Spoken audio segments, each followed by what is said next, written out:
Hi everybody, welcome to Stratosphere Lounge. I'm your host Bill Whittle. Another perfect launch to another perfect show. And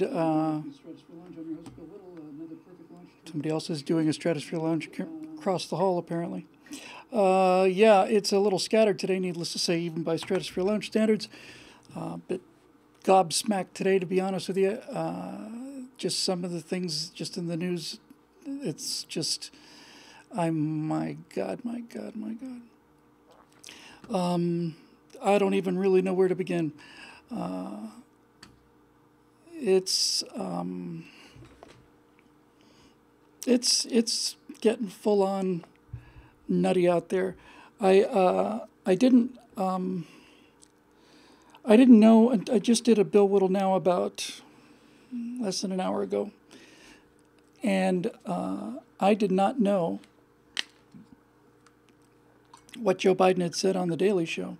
And if you didn't know what Joe Biden said on The Daily Show, Trevor Noah said, if Donald Trump, what is your number one concern right now in the country? What's your number one concern? And he answered that Donald Trump will steal the election. That's what the Democratic candidate for president of the United States says 6 months before the election. And my response to that was simple. Well, first of all, it was just despair. But then after that, it's like, in case you are wondering, if you haven't been able to see through these things by now, what they're doing is they're prepping the battle space for Trump's second term. The whole first term was obsessed with Russia and collusion. And then the second term will be about having stolen the 2020 election. Aesop said it was about covering his loss. It's bigger than that. They know he's going to lose. It's to destroy his legitimacy. And it's going to continue, and it's going to get louder and louder and louder. It's going to be the one thing that you hear nothing else but, will Trump steal the election? Will Trump steal the election? Will Trump steal the election? If Trump loses, then Biden can say the people turned out and justice prevailed. And if Trump wins, then they'll say that he stole the election. And whether or not they can prove it will be irrelevant by that point, because they will repeat this so often between now and then that it will be built into people's consciousness. The only way that this can be undone is if Donald Trump goes after this and just dismantles it. And I have a feeling that I have a total moral certainty that if there's anybody who can do it, it's him. But is there a bit of lag on the voice?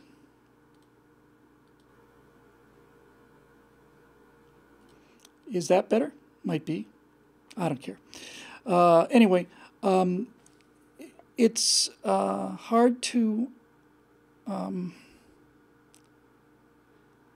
don't know what to say. I really don't know what to say. Well, if it was looking good before, I'll go back to that.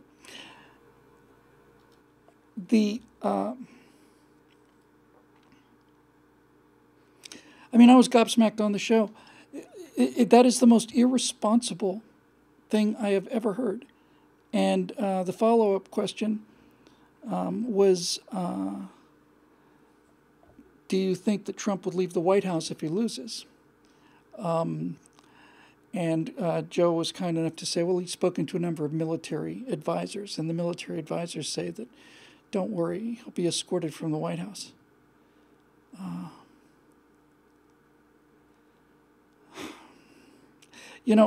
Honestly, you just keep going lower and lower, and I think that most decent people have just a natural sense of compassion. I know this is going to sound controversial, but I think that most people, even people who lost their entire families to the Holocaust, could only watch Adolf Hitler in boiling oil for a limited amount of time. If he was for eternally in a cauldron of boiling oil, they'd get a great deal of satisfaction out of it. But if they had to stay and watch it for day after day after day, I think they'd put an end to it within a few minutes, personally, because decent people have compassion, and compassion is something that renews itself. And I had developed I had despised Joe Biden since the vice presidential debates against Ryan, and against Sarah Palin for that matter. But I had actually watched him decline so steeply that I actually started to feel a little sorry for him again. Now I want him on the podium debating Donald Trump, and I want Donald Trump to dissect him. I want him to dissect him. I want him to embarrass him. And I want him to embarrass him so badly that Biden is either forced to admit that this whole Trump stealing the election thing is another preemptive lie, or to the point where he's so fumbled that he has to be removed from the stage. I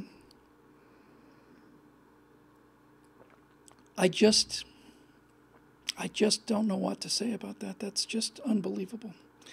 And then continuing in the vein of things that cannot parody themselves, Antifa, which you know is the anti-fascist organization that dress in black boots, black pants, black belts, black leather jackets, black T-shirts, wears masks, and stomps innocent, unarmed people. Giant gangs of them roam around and stomping people. You know, that anti-fascist group, they've decided they want to take over the center of Seattle. So they took over, a 7-block area or something. And here's the first thing that they did. The first thing that they did when they liberated Seattle was they went around town to whatever construction sites they could find, and they built a wall around Seattle. They put a fence around Seattle to mark the part of Seattle that had been liberated by them. So then there's a tweet from a young black male who basically says that he's not a member of a police force, he's a member of the People's Force, or something along those lines. And then he said that anybody wanting to enter Antifaville would, of course, have to be stopped and checked for weapons. In other words, the first thing these progressives do when they have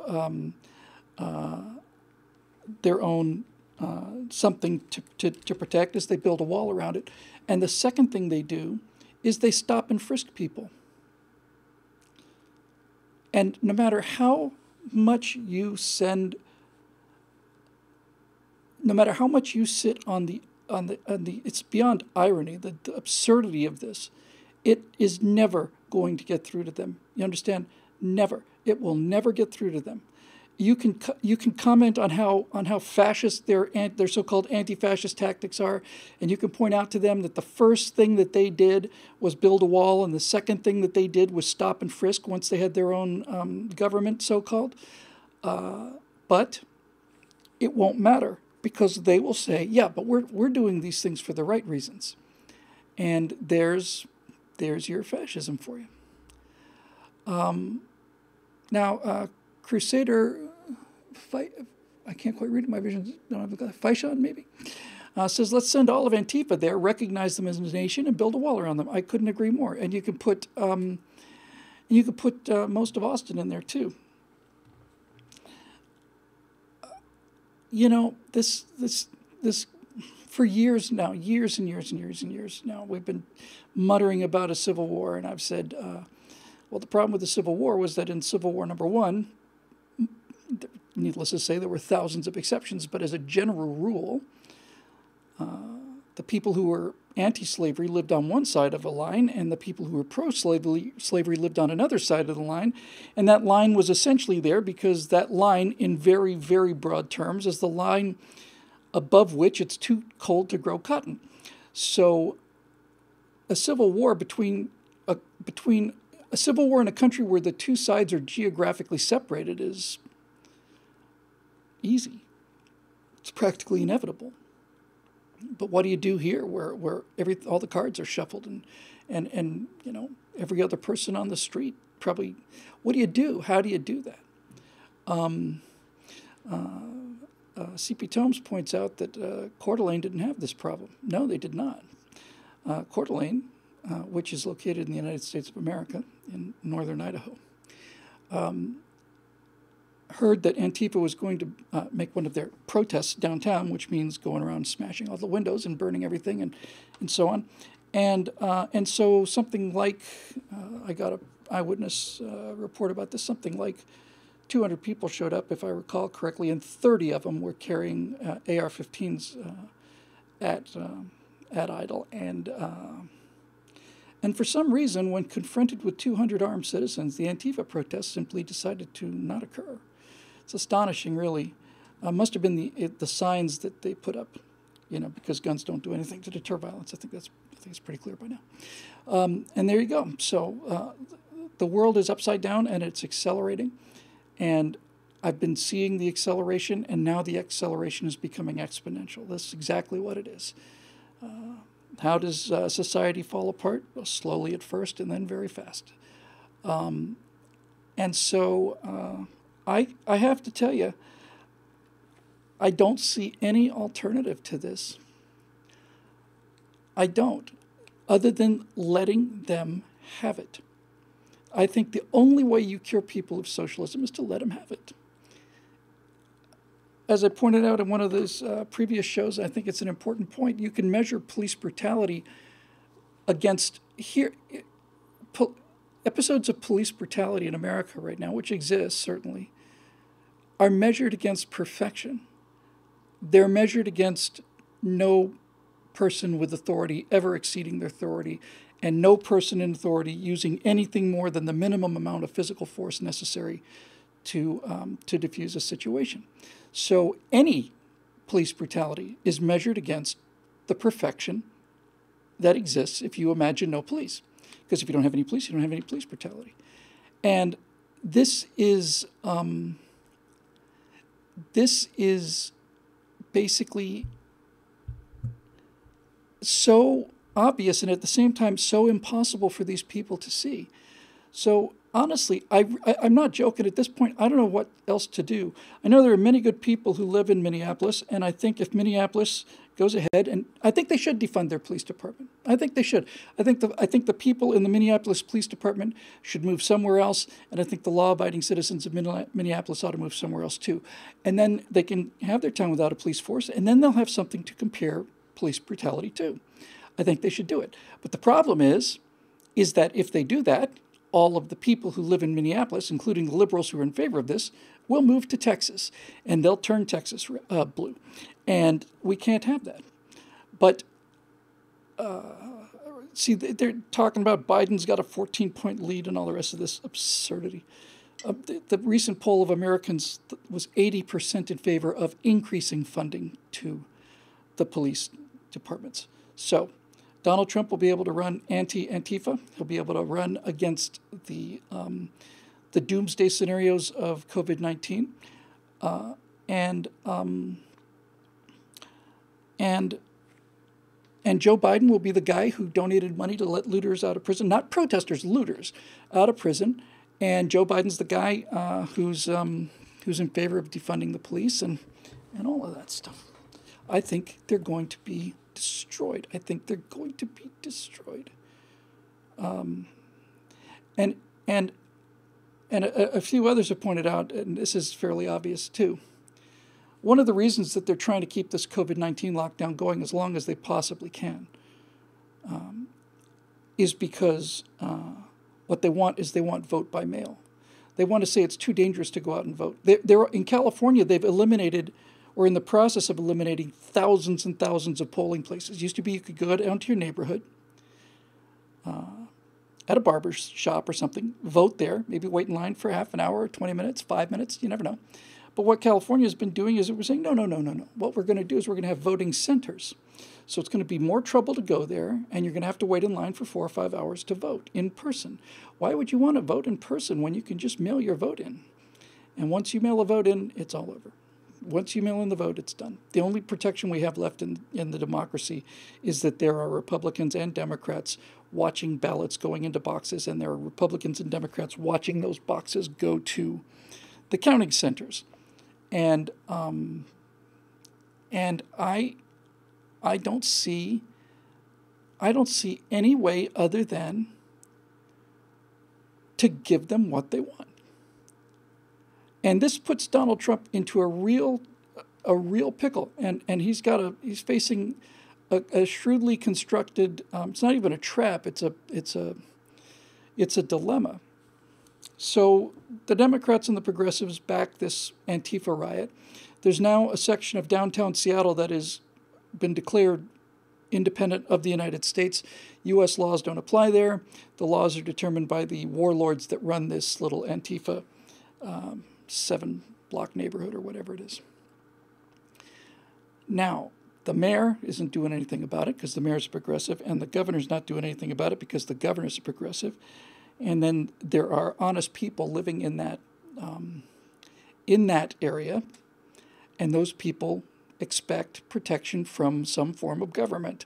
You would think that kind of protection would come from city government, but it's not. You'd think then it would come from the state, but it's not. And so on some level, the president has the obligation to go in there and provide security and reestablish the government of the United States of America. When they declare themselves independent of America, that is an armed insurrection. There's no other word for it. That's not a protest. That's not even mob violence. That is an insurrection, political insurrection. So now what does the president do? I know how these people think, and I know why they're doing it. The big brains on the left are basically encouraging this because what they really are looking for is they really want Donald Trump to send in the troops. And then what they want is they want the troops to kill as many civilians as they can. They know for a certain fact that if he federalizes the National Guard or activates it in whatever way that Kennedy did, or even if he uses the Army, they know fully well that they can restore order in that place. But what they want is they want to move either National Guard or Army against protesters who are armed and violent, like Antifa, lightly armed. And then when that happens, there will be agitators there telling them that this is the takeover, the fascist takeover, and this is it. They're going to have to make their stand, and they'll start shooting at the Guard or at the Army, and the Army will shoot back, and that will be a pretty short fight. And then what they'll do is they will run the red bloody shirts through the press, and they'll never stop, and they'll talk about the dictator who gunned down peaceful American citizens in the middle of a protest. I understand exactly how this works. And I feel really filthy that I understand this. I much preferred being naive about this. I really did. I much preferred being unable to understand what's going on. But unfortunately, that ship has sailed. A lot of people are saying this is a resort of Soros's investments. That's true. You have to pay for things like paid protesters and so on. But Soros didn't set the mood of the country. There is an interview. I may run it next time. Looks like it's from the 70s, and it's an interview with Yuri, I want to say Bezmenov, I can't quite see it, former KGB officer, talking about how you destroy America through destroying its national character. How do you make the country rot from within?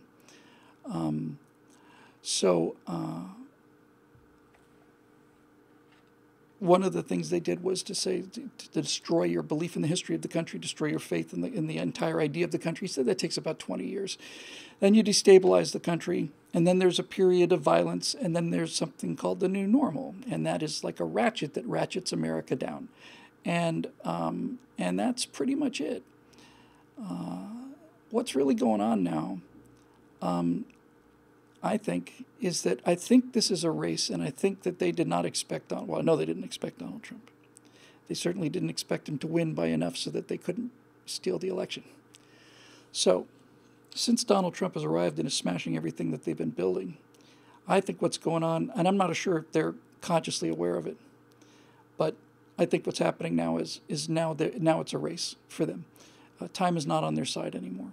Now it's a race against time. They know that these street protests are not helping them. They know that it's hurting them at the polls. They know that Americans are getting more and more conservative with every store that's broken into.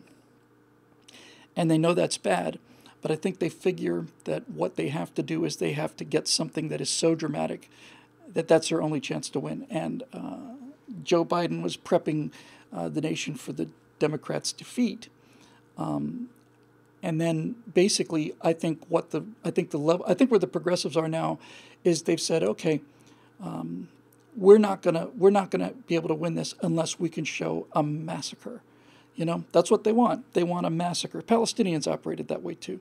They'd throw rocks and maybe take shots at Israelis, and then the Israelis would finally respond, and they'd put some children up front, let them get killed, and then they would basically put those people inside the frame and make their case to the world about Israeli brutality and all the rest of it. Needless to say, the one thing that the Black Lives Matter movement seems to be avoiding is I don't know what the actual murder rate is, ratio of blacks killing whites versus whites killing blacks. I do remember when I did a video called Black Lives Matter Kills People. It was about 2 years ago. Statistics from 2017, I think. As I recall, the rate of armed robbery was 25 to 1. For every white person who committed armed robbery against a black person, 25 black people committed it against white people. And so now we have this narrative that black people are just simple sheep, just innocent lambs that walk down the street. I'm talking about as a group now, and they're saying they're just getting picked off by these white predators. And that's the narrative. And now they have it so that I bet you most of these social justice warriors genuinely believe that it's probably safer to be a white person walking through South Central at night than it is to be a black person walking through Bel Air or Beverly Hills. And that ain't so. 9 unarmed black people were killed by police in 2019. 9. Yeah. I don't know what the total number of homicides were, but it was 8,000, I want to say, as a general rule. So very roughly, 1 in 1,000 of the black people that get murdered in this country, 1 in 1,000 of them, in round numbers, are by policemen, not just by whites. Yeah, Sarge says something like 88 to 94% of black homicides are by other blacks. Okay, well, we don't hear a word about that.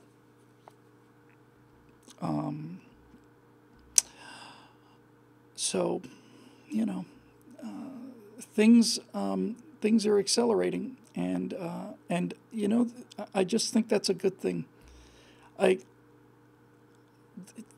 is in the nature of civilizations to have a slow decline, and what's in our favor then.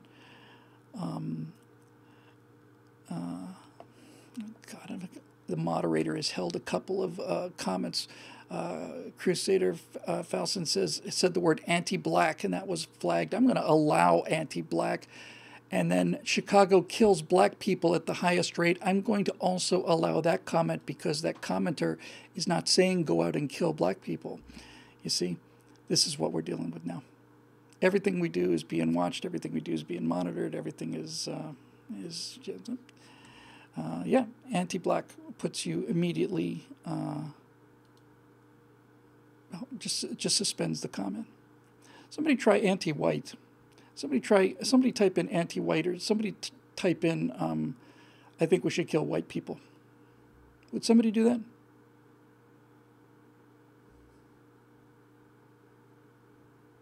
Somebody just come out and say I think we should kill white people.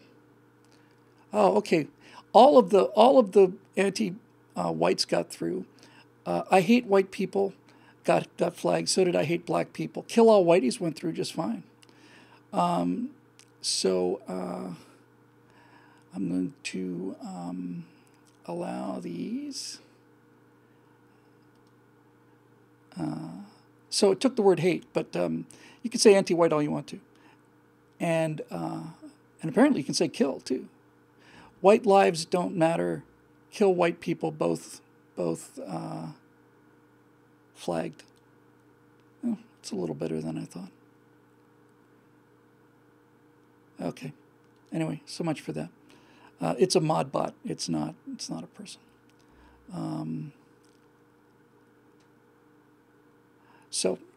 Yeah, that's it. That's the world.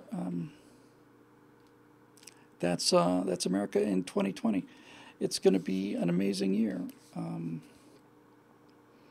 And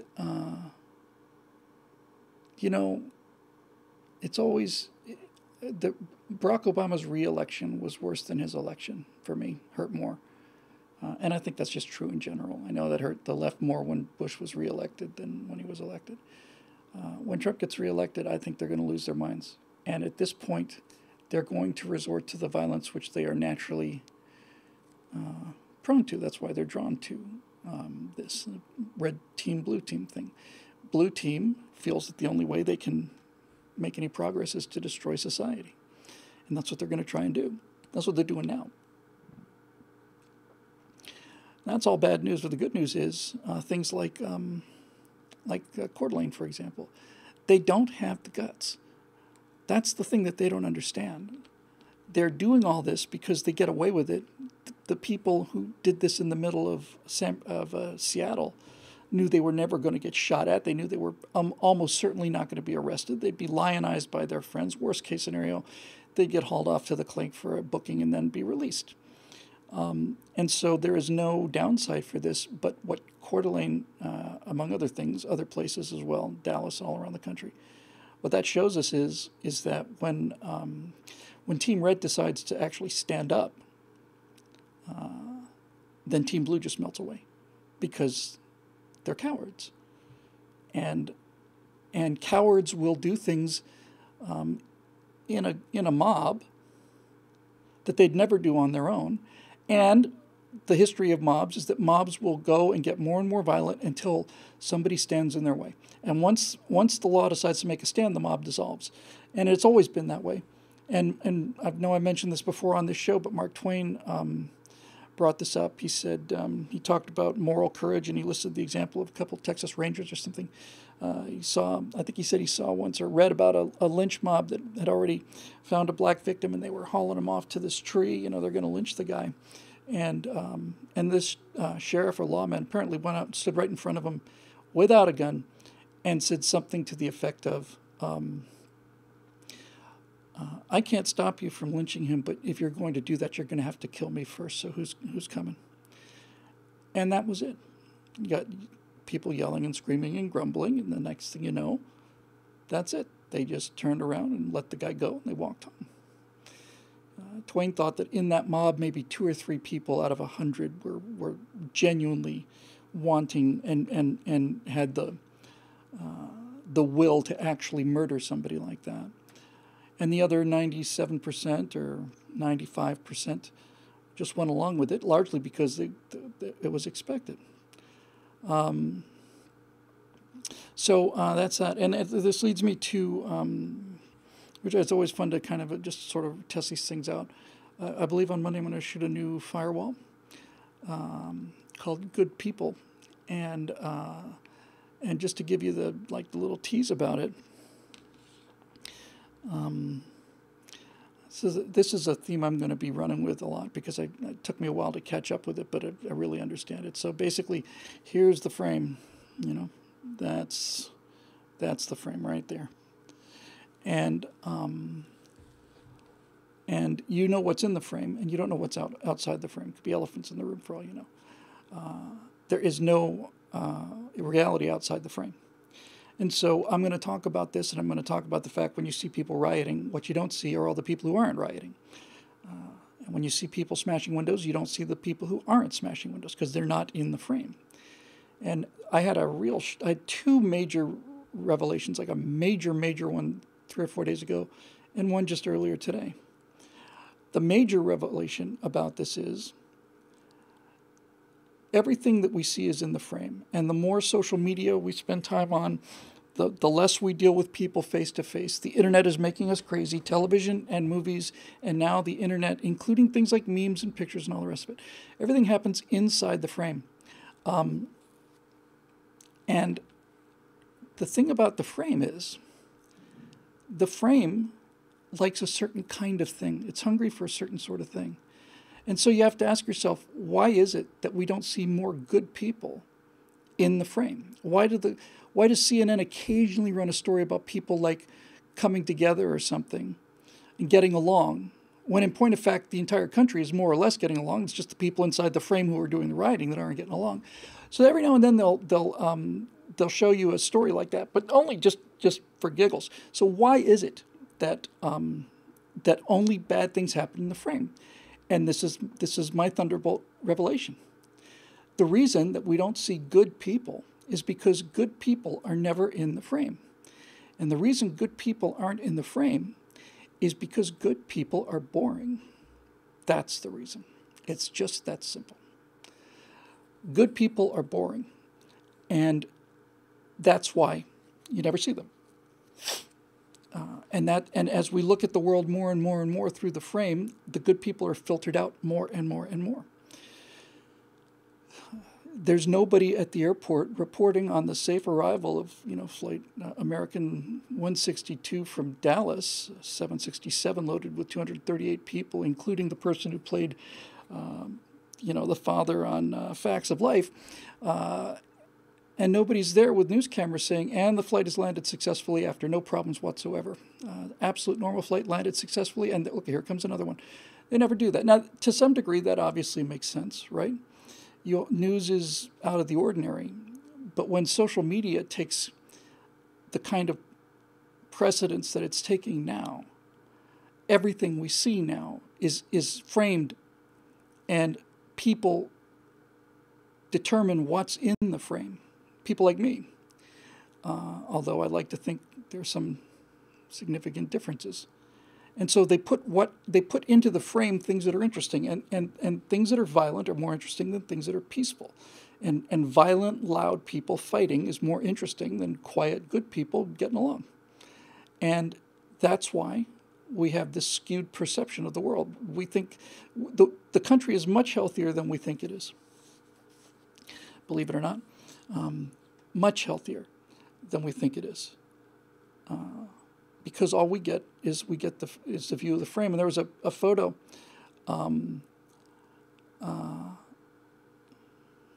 That's 2016 election, I guess, and it was a photo of a Hillary Clinton rally, and you were right there in the crowd, and Hillary was on stage, and there's 4 or 5 people in front of you, and the whole frame was just stuffed full of people. And somebody took a picture from the back of this. It was a high school gymnasium or something. And there were maybe 25, 30 people in the gymnasium. And they were all pushed to the front by the organizers.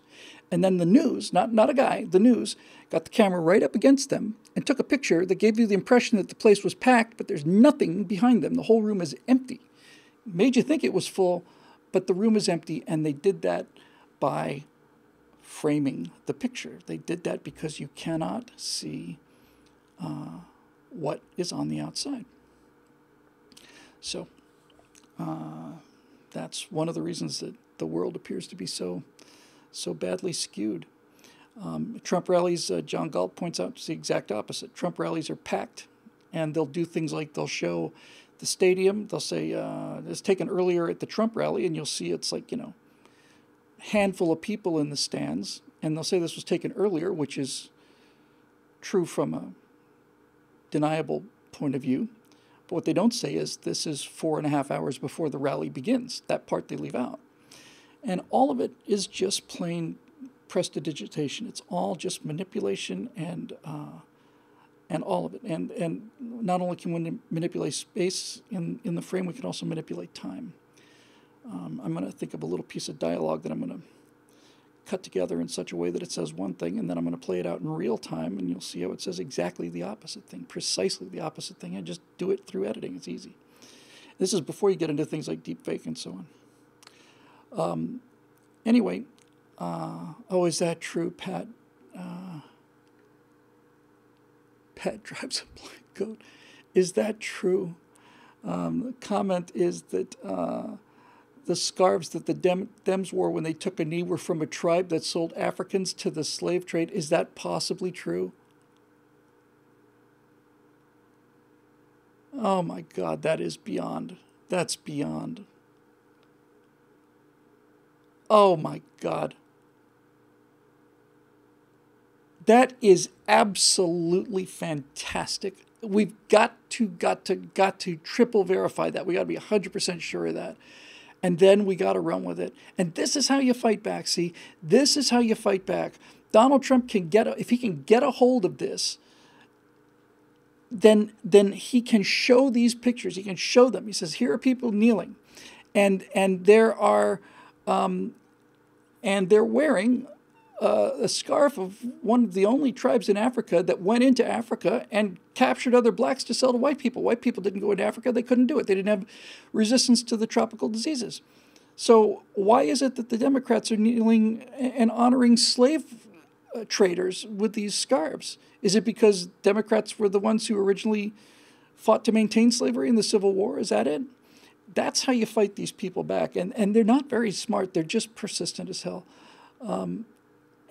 My God, that's just unbelievable. It's unbelievable. Well, all right, that's great. That would be a game changer. And somebody said, hey, Bill, give us hope. There's plenty of hope. I know it sounds depressing, but it's not. The slow boil is depressing. The frog heating up is depressing. People walking around not seeing what's happening, that's depressing. They've had to accelerate now, and now it's a race. Can they pull off this fascist view of America before, not before the election, but before the last real Americans kind of go west? Or is the country going to recover itself while there's still time and chase them out on their ear? And I think they realize that everything they're doing that they thought would gain them popularity, like the whole Russia thing and then the impeachment thing and then the COVID-19 stay-at-home stuff and riots, all of it. They keep thinking that people are going to switch to Democrats because of this. Why else would Eric Garcetti announce that he was going to send $250 million of money from the police department to black communities? Why else would you make an announcement like that if you didn't think that was going to help you? And everything they do makes the country more and more and more conservative. It's the Archie Bunker syndrome. Oh my God, that's amazing. Yeah, they defaced the Glory Memorial, and they defaced the statue of Gandhi. They don't care, by the way. They don't care if it's a statue of the first black soldiers in the Union Army. They don't care. It's a statue, which means it's from the past. Past has to be destroyed. And the reason the past has to be destroyed is because the past is filled with standards against which the present can be measured. And that's that. So be of good cheer, folks, you know. I know it seems depressing. It is depressing. Hearing Joe Biden say that, it's appalling. But when you get down to it, and really, ultimately, really get right down to it, and this is the bottom line, gravity is on Team Red. You can take that to the bank. Gravity is on Team Red. And there's nothing they can do about that. And what I mean by that is, no matter how much they control the message, no matter how much they control the narrative, all of it, they can't get past the fact that gravity is on Team Red. So this Antifa thing, I think Trump should say, hey, the mayor and the governor are allowing this to continue? All right. I think that he should just say that. What about this law-abiding citizens in the inside of Seattle? I think they should vote for new mayors and new governors. That is a great line. Make 1984 fiction again. That's fantastic. Yep, they're just, look, they're the same species that we're never going to shred or shed this genetic defect. As long as there are humans, there are going to be people like progressives, and they're going to call themselves whatever they can in order to make people feel better. But when it gets right down to it, there are some. Well, it's like the classic line from the Joker. You know, some people just like to watch the world burn. It's that simple. It's that simple. They like to watch the world burn. They don't care about history. They don't care what side history is on. They don't care if they would just as simply and probably almost as easily pull down statues of Lenin or Trotsky or Martin Luther King or anybody that's not them. They'll pull any statue down. It doesn't matter. There's no irony in this. They pull down anything that's from the past because the past is judging them. And that's something that they don't want. Anyway, well, why don't we take a couple questions here? And I might go a little bit early. I've just been doing a lot of talking lately, and I'm really starting to feel it. Voice is starting to get a little raspy. But let's see what we got. Nuke the Hurricanes. I had fun doing that thumbnail. Yes, why don't we...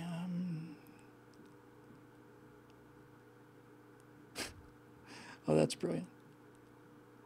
Somebody put in the comment section, somebody put in something that said, don't let Trump cheat. Demand voter ID now. That's how you win. I am in awe of that. That is how you win. Don't let Trump steal the election. Demand photo IDs at your polling place. That's it. That's the only way I think you can really beat these people, is kind of, give them what they want. We're refreshing the Facebook page here while we're waiting for, here we go, so we can get a hold of our questiones.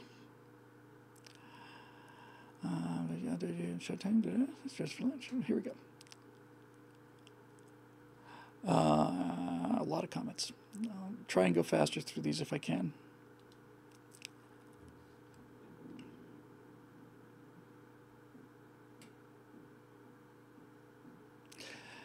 All right, like I say, I'll see how many I can knock down. I'll try and make them briefer.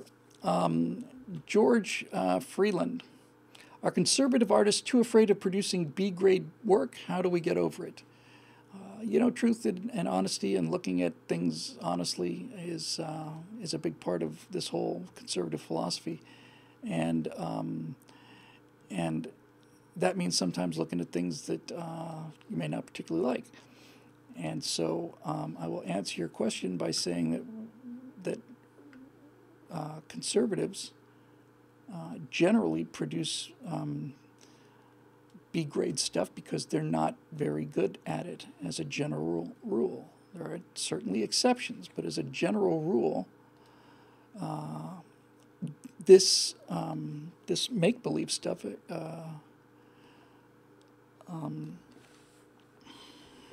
what am I thinking here? What's it called?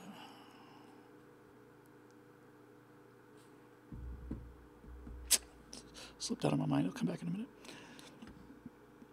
It's rhetorical intelligence. It's the facility in telling stories, acting, and so on.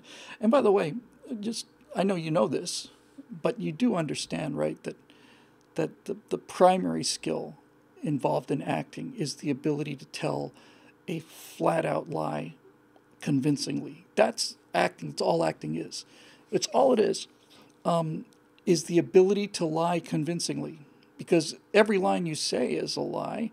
None of the stuff that actors say is true to them.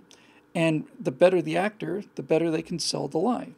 An actor has to be somebody who can convince you that they're terribly upset when they're not. They just got a big movie deal and they're happy as they can be. They're crying their eyes out. Now you're crying too because they're such convincing liars.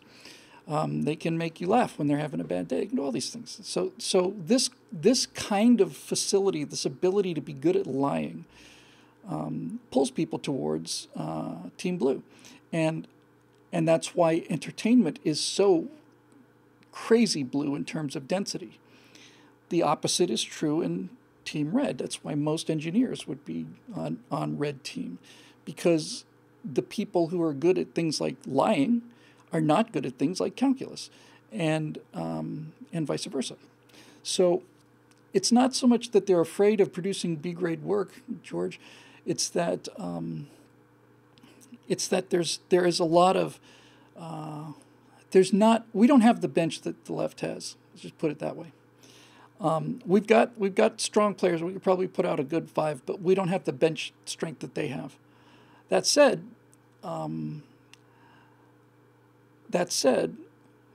while the entertainment industry is as liberal as possibly can be imagined, entertainment is conservative. I'm not going to go down this road again. I've said this 10 times on the show.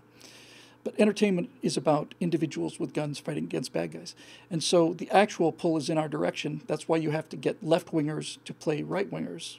That's what movies are, is progressives pretending to be liberals. I'm sorry, pretending to be conservatives. Think about it.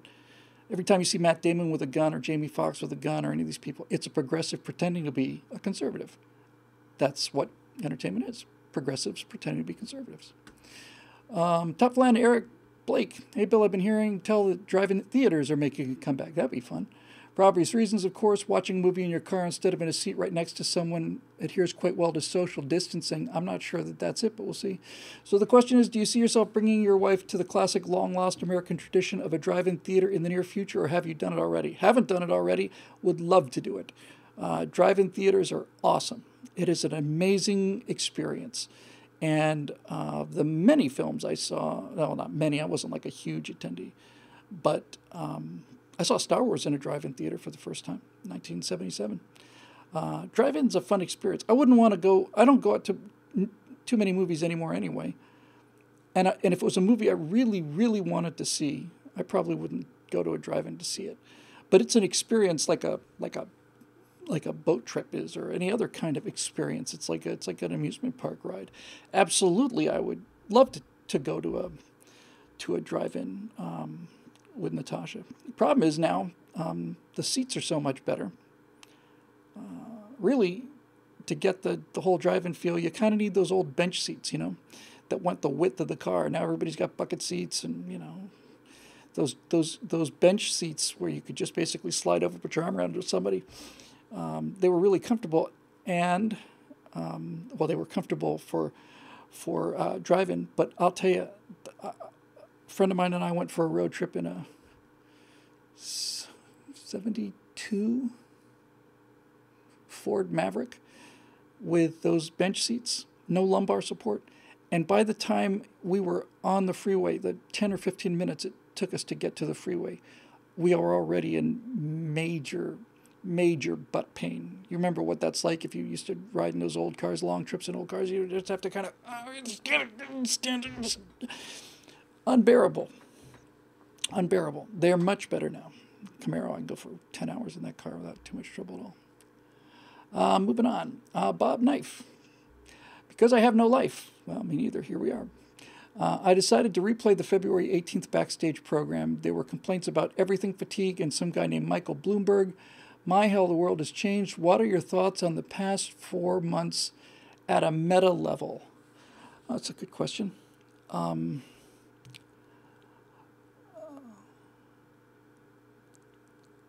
2020 is the year that reality returned to America.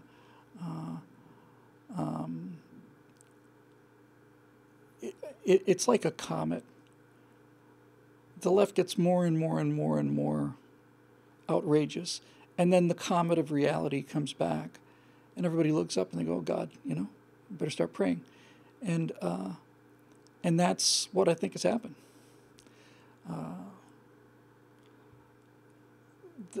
All of the things that happened prior to 4 months ago were invented things. They were, it turns out, probably much of what has happened during the last 4 months also invented. That's a story for another time, but coming soon.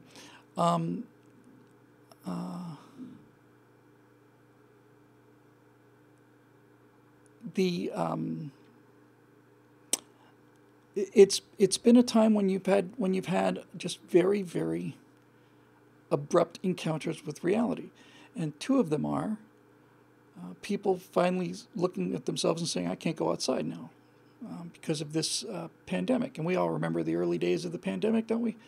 When it really did look like it might, in fact, be the zombie apocalypse, with the numbers coming in from Italy and so on, and these hospital ships sailing to New York and Los Angeles, and expectation of bodies on the street, and it didn't happen.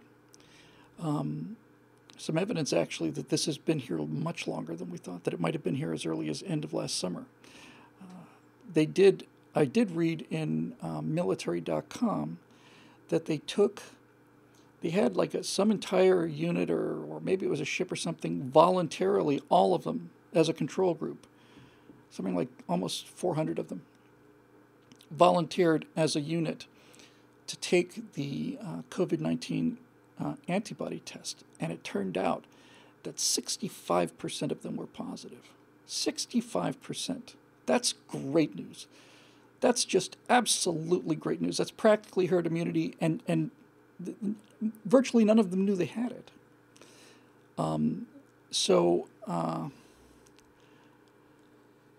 Yeah, and look, here's the thing, Bob. Anytime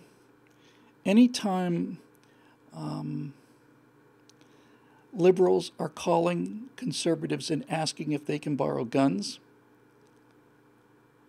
the guns that they've mocked them for the last 30 years, whenever you get to a world where conservatives are being called up by liberals and asking if they can borrow a gun, that means the comet's back in the sky. And that comet has an effect on elections. And I think that any reasonable person on the left, what's left of the Democratic Party, which is the bulk of the Democratic Party, I would say, is still pretty reasonable. They've just been conditioned that Republicans are racist and all the rest, but they see these cities burning. They see the hypocrisy of the Me Too movement and Joe Biden, Uncle Gropey. And by the way, there's a 3-minute video that somebody put out about grooming your victims and how people who do a lot of inappropriate touching are trying to basically set up an environment where this kind of thing is okay. And it's a 3.5-minute, 4-minute video of nothing but Biden doing this. Make your skin crawl. It's just nothing but reactions of children and young women and just cringing and getting away from those hands of his. He can't possibly win. Once you see that video, it's done.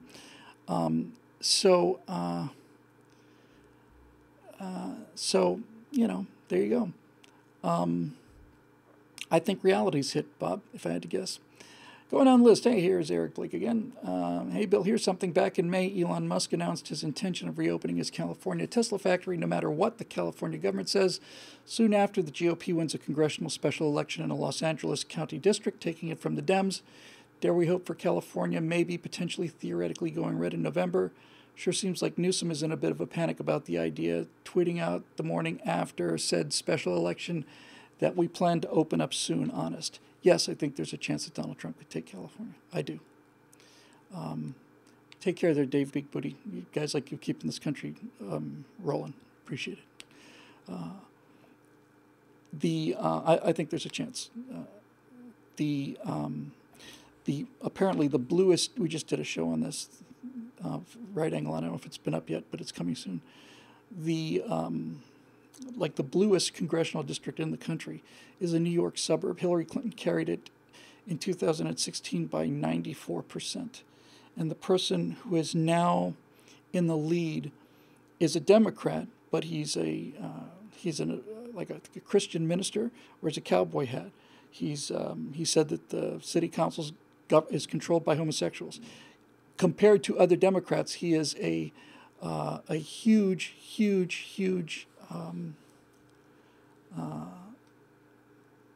conservative. He's exceedingly conservative for that district. They're very worried about it, and so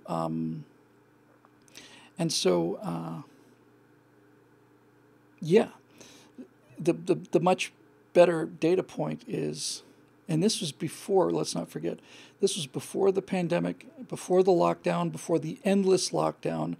I was in Santa Monica with my wife last Sunday, walking down the street, and we were looking at this stuff, and some restaurants were kind of open, and everybody had to wear masks, although we didn't.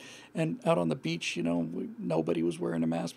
But I was looking around, and I was thinking, when are they going to end this? And I realized they're never going to, this lockdown stuff, they're never going to end it. They're never going to end it. There's never going to come a time when Gavin Newsom's going to say, okay, it's over. Go ahead, back to what you want to. They will never, ever end it. They like it too much. They don't just like the whole control thing. They like people being behind masks. It suits them to not have people smile at each other or have too much contact. You see, if you have direct contact with me, then they don't get to monitor what's said between us, and they don't get to spin it. So, but the data point is that in an unopposed primary, where Californians theoretically enormously outnumbered Democrats, outnumber Republicans with huge margins. In the California primary, Donald Trump, who was running unopposed, you didn't have to go vote for Donald Trump in the primary because he was unopposed. In California, Donald Trump pulled more votes, had more Republicans show up to vote for Donald Trump than Democrats who showed up for Biden or Bernie. Not Bernie and Biden, but Trump beat Bernie and Trump beat Biden in California in an uncontested primary. That's a really good sign. I have a funny feeling that's going to happen. I just got a feeling. I really think that it's going to be 1968 all over again, that the country had been listening to these growing voices of liberalism, and then all of a sudden there's riots in the streets and convention on fire, and people said, no, I don't think so. I think we'll vote for Nixon because he's a law and order guy. I think it's definitely going to happen that way. Steve Young, got with 3 by Steve Young, another one of Eric, 2 more Erics, Bob, Martin. I'm going to do Steve Young, I'm going to go to Martin, and then Brian, and then I think I might call it a day. Which one?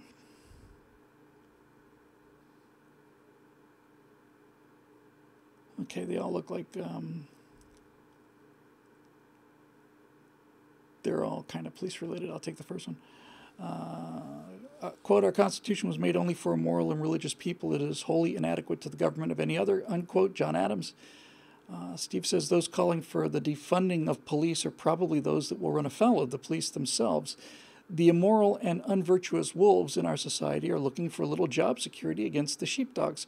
Correct, Steve, precisely correct, which is why I am, despite the fact that innocent people are going to suffer, they're innocent people who voted for these municipalities. I say give them what they voted for. The reason that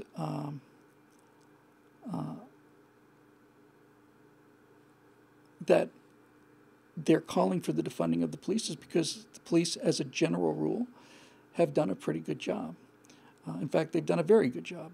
You think about the fact that everybody's got a movie camera on them now, the kind of things that happened to George Floyd, exceedingly rare, but this is not a rational argument. It's never been rational. So I say, give it to them. In other words, when the sheepdog are out there protecting you, and you're a sheep, again, the sheepdog analogy doesn't mean that you're a mindless person. It just means you're a person who's not able to commit violence. If sheepdog, in the form of policemen, are out there protecting the sheep against the wolves, in other words, a dog that's on the side of the sheep, not on the side of the other dogs, if the sheepdog is doing such a good job that the wolves feel absolutely, totally secure enough to say, what do we need the sheepdog for? We haven't seen a wolf in 30 years. Then, about the only way to get those sheep to recognize what's going on is to take the sheepdog away and let the wolf in for a while, until they beg for the sheepdog to come back, and then you inculcate people, and that'll work, by the way. If you remove the police force from a neighborhood, that neighborhood will become the reddest neighborhood in the country shortly, and there'll be a cost for that. A cost for the people that live there, and a cost for the honest people that live there. Terrible cost. But this is what they're voting for. And what's so interesting, especially, and this is the thing I would actually really like to see even more, is this idea of like alternative police forces, like, and just for the sake of the argument, why don't we just say that, just for the sake of the argument, why don't we just say that what Minneapolis ends up with is anybody who's been a member of Black Lives Matter for 2 years is now empowered by force of law to carry a weapon and conduct all of the activities that the police conduct. They basically you would check out the existing police force and essentially deputize everybody who's been in Black Lives Matter for 2 years and allow them to carry weapons and have them do arrests and all the rest of it. I say, we'll see what would happen. We don't have to guess because it took Antifa less than a day to basically put up walls and start frisking people when they come in and exit. They're built-in fascists. They love it. They love it People are attracted to Antifa because Antifa tells them you're doing the right thing by going and smashing things. And they love smashing things. They love it. There you go. Thomas Bombadil says, I don't understand why people treat police as a single entity. Police in one town or have absolutely nothing to do with someone in Minneapolis.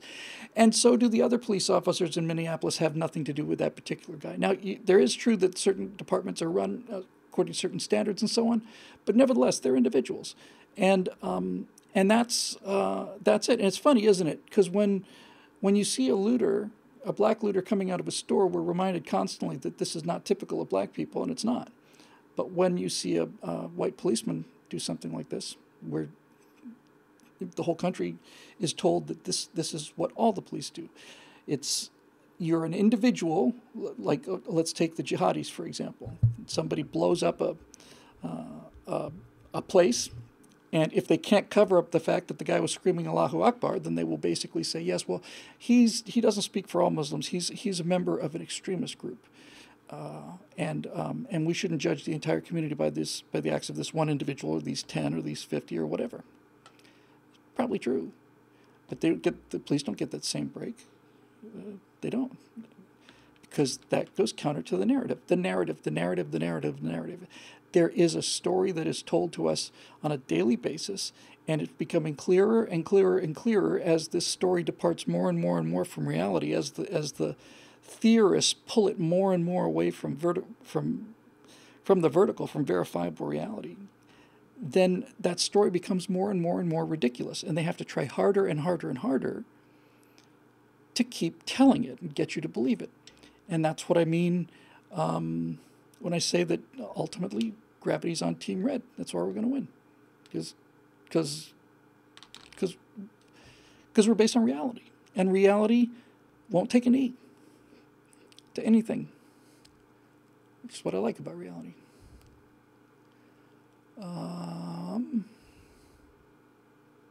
Martin Archer. While the left are serial opportunists who jump on issues to forward their agenda with speed and numbers, conservatives seem inept. This BLM protest and riot scenario has seen them all push all number of grievance causes, but what it should do, for our side is provide stark examples that need pointing out with the same degree of force they employ. First, if there was any better argument for gun owners' rights than the riots and looting, I can't think of one, me neither. Second, I can see no prominent conservatives making the dual cases about the fact that the worst of the riots were in Democratic states and cities, which have not had Republican control for decades, another excellent point that I suspect Donald Trump will make, and that the police commit such a small percentage of black murders every year that the real problem is instead black-on-black crime. Why the hell aren't these issues front and center every time a Republican or conservative speaker goes in front of a camera? Great question. Answer that you're not going to like, Martin. It's because it doesn't matter. You are using the guns matter. That argument works, but everything else is rational because it's real. Because the things you point out are true. They're true. But this is not. This is why the first thing you do when you want to take over society is you take over the journalists so that you can tell people what's going on as you filter it. And the second thing you do is you take over education so that you can unteach your history, not just ignore it, unteach it, undo it. The reason that the Founding Fathers are being vilified and the whole reason that slavery is so much more on people's lips now than it was 30 years ago is because slavery, they perceive, discredits the founders. And if slavery discredits the founders, then all of the things that the founders talked about, like freedom of speech, individual responsibility, private property, all the rest of it, that's also tainted and disposable.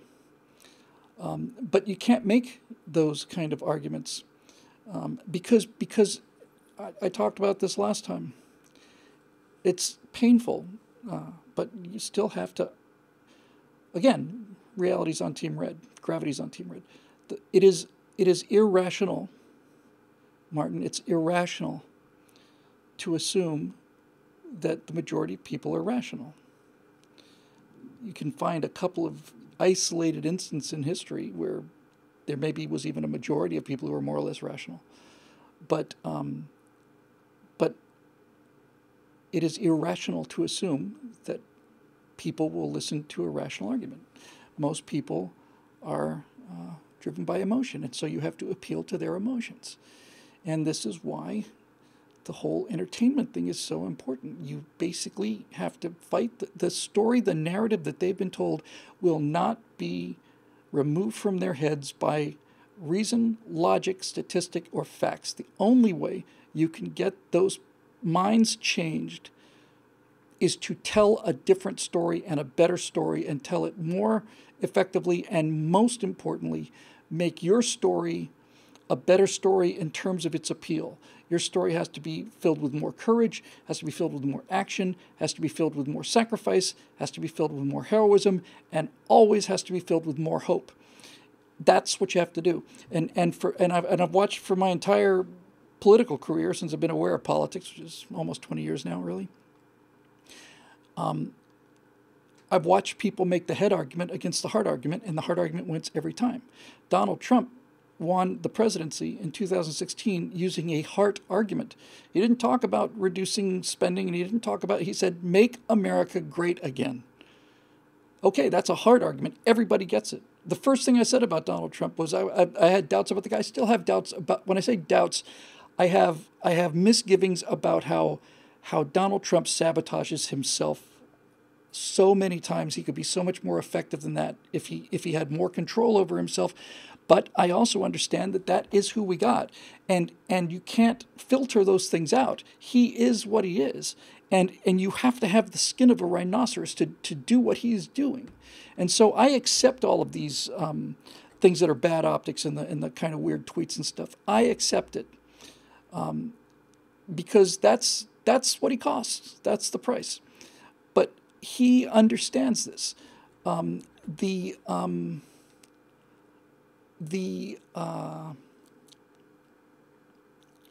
heck was I going to say? That was kind of good too. No. It'll come back. Anyway, that's basically what it is. You can't make the head argument. Got to make the heart argument, and he understands that. And Dave Wellman says that we don't have any common ground anymore. This is why they push politics into everything. If you think about common ground and not having common ground anymore, Dave, just imagine yourself at a pro football game. You know, whatever your team is, if you're a Packers fan, you're sitting there with other Packers fans, and you're booing the Bears, and the people wearing the yellow and green are conservatives and liberals and progressives, libertarians, all of them. They're all Packer fans. And so it's only areas where the politics is injected in our culture, which is why the left tries to inject politics into everything, that those divisions are there. But look, I don't know.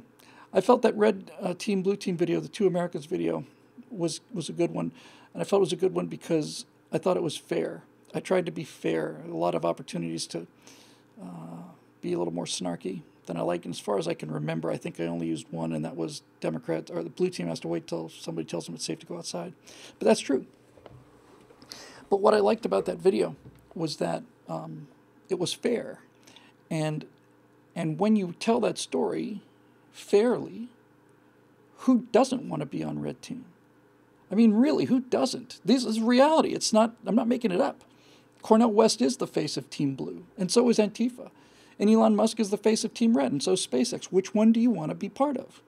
It's a no-brainer. You're going to find 2 out of 10 people going to be on Antifa side all the time because they know they're failures. They don't want to work, and they don't want to do anything but burn things. But if you're at all swayable, it's a compelling argument.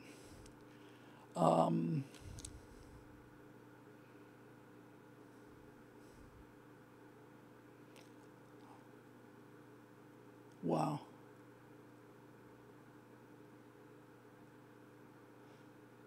Brian Yoder, have you heard the latest hashtag campaigns shut down STEM and shut down academia? I have heard of them just today. because STEM, science, technology, engineering, and mathematics, is racist. And so is academia, apparently. That I had heard of. The second part of this I had not heard of. That's why I kind of like gasped. The biggest scientific journals like Science and Nature have endorsed these ideas. So Science magazine and Nature magazine are backing the shut down STEM argument.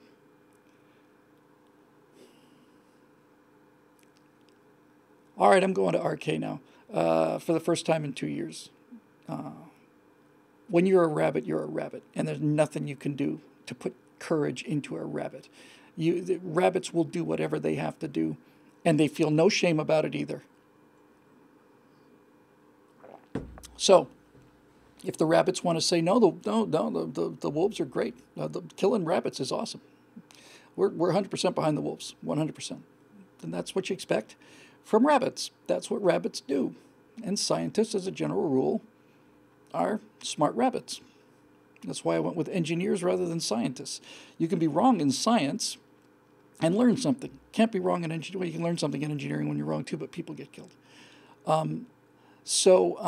Yeah, they're wired. These are people who think that if you show somebody your throat and give them a knife, then they won't kill you after they've watched them decapitate 30, 40 people.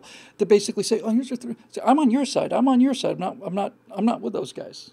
And the wolf says, "I don't care whether you're a white rabbit or a black rabbit. Doesn't make a difference to me. You're a rabbit. You're dinner."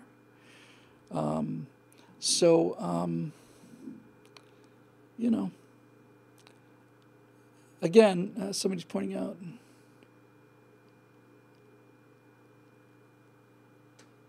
2% of the population makes 80% of the tweets, something like that. Yeah. But that's the frame. Again, that's inside the frame.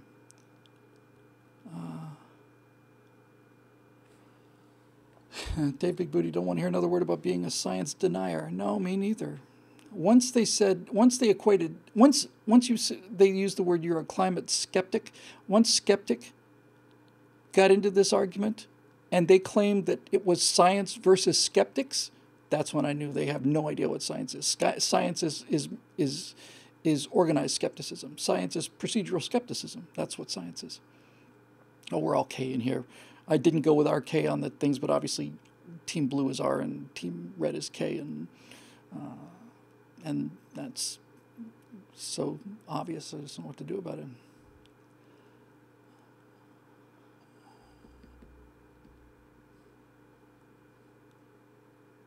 Let's see. I'm going to do 2 more.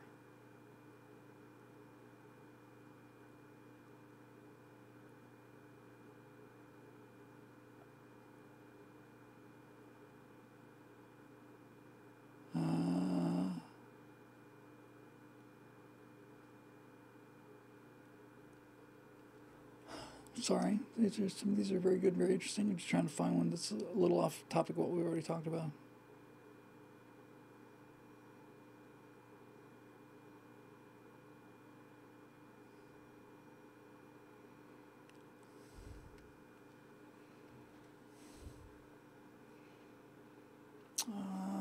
John Galt, he's always got something interesting to say.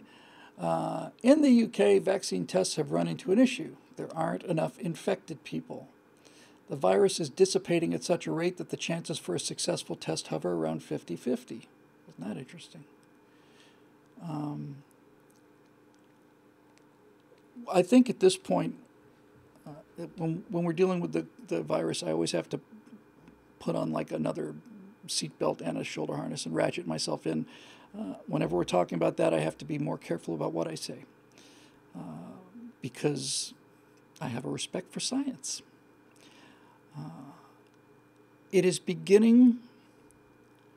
I think at this point we can safely say that the COVID-19, the Wuhan virus, was not the zombie apocalypse that we had been expecting or had been led to expect. Every day more evidence shows up saying that the number of people who are asymptomatically positive, asymptomatically positive, the number of people who've already been infected by the Wuhan virus and then have the antibodies for it and didn't even know it. Those numbers continue to go up. Yeah, as I said before, 65% of the military personnel tested in that one unit tested positive for COVID-19 antibodies, and most of them didn't even know it. I think, John, I think when long history is written, when I say long history, I mean maybe 100 years from now, I think they're going to that this COVID-19 reaction in 2020 will be looked at as one of the greatest overreactions in history. I also have a firewall ready for this topic. I'm going to let that one go a little bit longer. But basically, every time you see something, whenever you look at society having gone mad, whenever you look at something, it just doesn't make sense. And the first half of the curve, I'm on board. We watch these exponential infection rates. We were right to be alarmed. I think we did all the right things right up until maybe mid-April. I even got to end of April. That we didn't know what we didn't know. But after that, the absolute unwillingness, the fact that hospitals are half empty during the peak in California, during the peak of the expected outbreak, that is data. That's not a model, it's data. And that data should have been used to modify behavior. And it wasn't, because they're not interested in data, they're interested in the political aspects of it. But it is going to look like that. And every time you get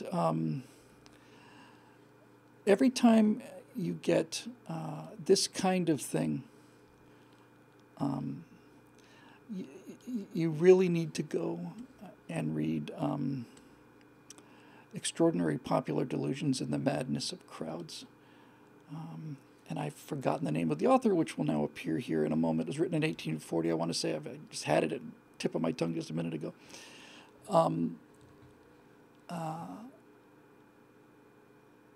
It's a remarkable book, and it studies the history of mass hysteria, where entire populations of people, entire cultures lost their minds. I want to say it's Charles something. Anyway,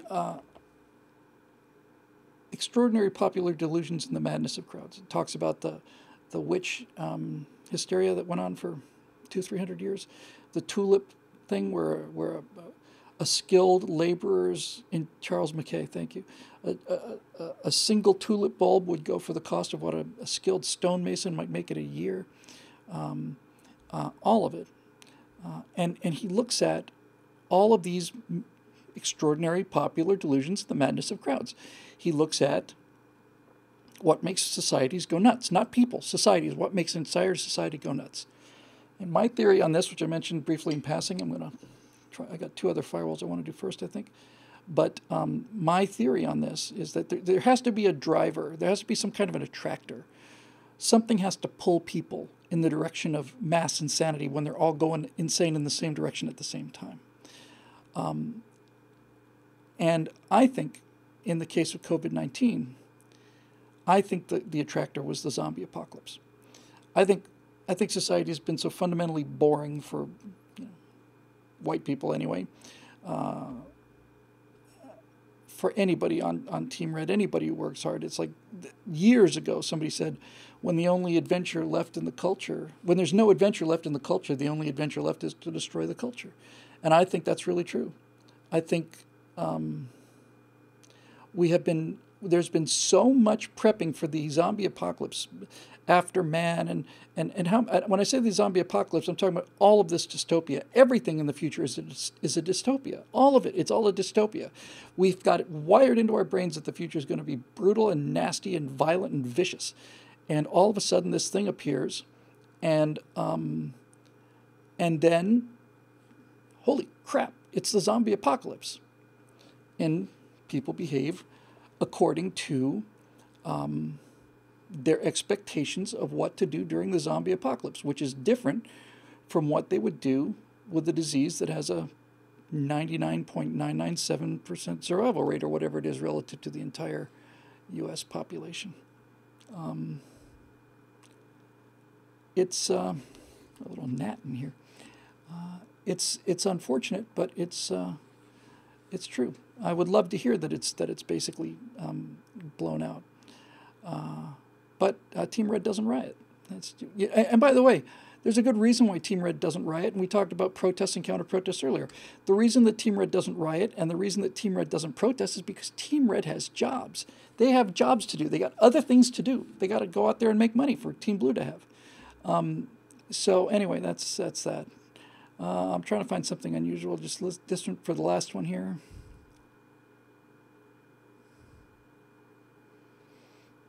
That's a good point. Merlin, our friend Merlin Wonderbow, says, why do we join liberals in the misuse of language? Racism, bigotry, tolerance, phobia, hatred, morality, privilege.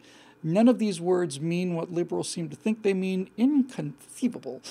Yeah, well, there was some talk in the comment section earlier about Andrew Breitbart. Andrew Breitbart I knew rather well, and he was the best I've ever seen at simply not walking into the minefield. He would simply call him on it. What do you think of this racist sign? Why are you asking me that question? Why didn't you ask him? He just wouldn't play. Unfortunately, Merlin, we're now in the world, as I said, and we always have lived in this world. It's not like this is weird. We may have maybe coming out of a period of unusual history where reason was relatively prevalent, but now we're dealing with emotional arguments, and there's only one way to fight that tide of emotion, and that's with emotion. And we walked away from the pop culture, just walked away from it. My job now is to convince people to not only get back into it, is to convince people to put money to get back into it. This whole pandemic and then the riots have, needless to say, upset all of our plans, all travel plans, everything. It's just, you can't do anything, can't go anywhere. Still, this city of Los Angeles is still under lockdown. You're not supposed to be outside unless you can prove you're supposed to be doing something essential. And that's just pretty sad. And it's being ignored more and more every day. But nevertheless, the point is there. So the trick is going to be, can we convince enough conservatives that this heart argument is the way to win? I don't know how many trillions of dollars have gone into things like Republican National Committee or, studies, or policy papers, all of that stuff. Those have been useful for the choir, like us, because they almost said they prove that we're right, but basically since they're reflecting reality, that means that if you're kind of believe in the idea of truth, you probably end up where the reality is living. And so therefore, they tend to be pro-conservative just by the fact that conservatives value truth more highly. So can you convince Red Team, which is rational, that they need to play by Blue Team's rules if they want to get some people back off of Blue Team, or take people who are in the middle and bring them over to Red Team? You've got to use Red Team morality and Blue Team techniques. And I think finally I think it's obvious to people. Let's put it this way. I think I can convince enough people that the rational thing to do is to realize that rational arguments will have no effect, and that we must go to emotional arguments. It's how we lost that side of the country, and that's how we get them back. And that job will go on for a long, long time. But given the thing like the progress in things like Unreal Engine 5, which will be out in just a few months, I mean, making a movie used to be tens of millions of dollars, hundreds of millions of dollars, and maybe you could do a low budget movie for under $1 million. But now we're very close to the point where it's not that. See, here's the thing: if people look at like these computer-generated characters, they think of it as like we're not using people. But once you get into motion capture, it's not really the case. In other words, if I have a digital character, and that digital character is using the voice of an actor and the and expressions of the actor, then essentially what's happening is that digital character is simply taking an actor's performance and putting it into a world where it's less expensive to generate an image. And that takes us back to the frame again. If this talking to you now was an extremely good and exceptionally well made and good looking, I might add, if I was actually a 3D virtual person right now and you couldn't tell the difference, then there is no difference inside the frame. A pixel's a pixel. If you can't tell, since you can't see around the frame, right? You can't tell. So if it's inside the frame, the pixel that's a part of a green clump of palm tree in the middle of the oasis, in the middle of the Arabian desert in Lawrence of Arabia, your mind doesn't know and can't tell the difference between whether that pixel was put there through a photographic camera and a lens or whether it was generated there by a computer. And when you get to that place, we're not there yet, but we're close, then you make Lawrence of Arabia here in this studio because of the same reasons you do anything else. You manufacture a product that you charge the same amount for, and you make it for 3 orders of magnitude less, 1,000th of the price, 10,000th of the price. You know, it's a lot easier to have 5 or 6 animators or 20 or 50 or 100 even than it is to take 200 people out in the middle of the desert for a year. Not to mention all the post-production work has to be done when you get back. I'll just close with this. On this subject, Mobile Moto said, everything in the future will suck because social justice requires it. No, this is where you're wrong. Everything in the future will be awesome because the huge entrance fee, the gate that has been controlled by the left, by left-wing executives in the movie business and left-wing directors and stuff, when the digital revolution is fully here and these things are not only available and inexpensive but easily accessible, now you no longer need to have $30 million to make a decent movie, or 50 or 100. Now anybody can make those movies. And when that happens, you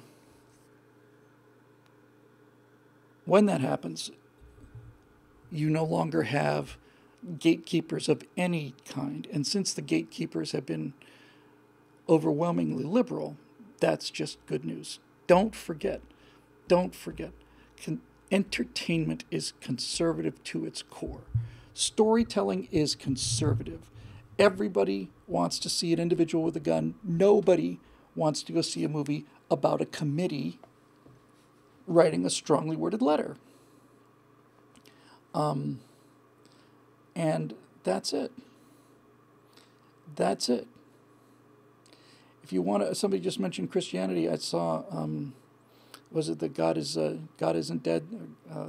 The film about, was it Kevin Sorbo, I think? And there's a film that's arguing the case of Christianity, but it's arguing the case of Christianity in a headway, in this kind of way. And that's, I think personally, a much better way to do it is to have a hero who everybody admires, and then just happen to notice that maybe he's wearing a crucifix. He doesn't say jack about it. He's just the kind of guy you want to be like. People make those connections, and they make them much more deeply and much more permanently than you may think. And now they're doing Foghorn Leghorn impressions in the comments stream, and I'd love to be a part of that. Oh my God, Steve Green's show was on the reboot of the so-called reboot of Looney Tunes. Beyond awful. Go check that out on Red Angle. If it's not up yet, it'll be up in the next day or so. Anyway, I think that'll do it for this kid. So I think we'll basically, a statue fell on a protester as they pulled it down. Classic Acme. Oh, that's just great. That's great. Uh,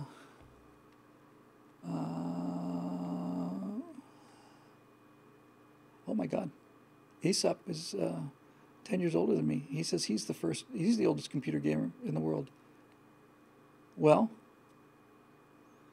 I don't think there's any answer for this, Aesop, but for both of us to enter the Thunderdome and determine who's telling the truth. 2 men enter, 1 man leaves. I can meet you anytime. Thunderdome's just over the hill, back there. Anyway, that's it. So thanks very much for joining us as always. The show's made possible by the members at BillWhittle.com. There are several thousand people who watch this show every single week, and some of them are not members, and I'm not trying to lean on you, but we're citizen produced, and we're producing a product, and it costs money to do the product, so why don't you join up? And if you don't like it, you can always just unjoin. Ta-da! Yeah, it's time for me to change my attitude about fundraising. I need to go out there and talk to people with money and say, I need all the money you have. I'm concerned that you heard me say that I need a lot of money, but what I said was, I need all the money you have. Something to that, I think. Anyway, thanks very much for joining us. I hope to see you next week.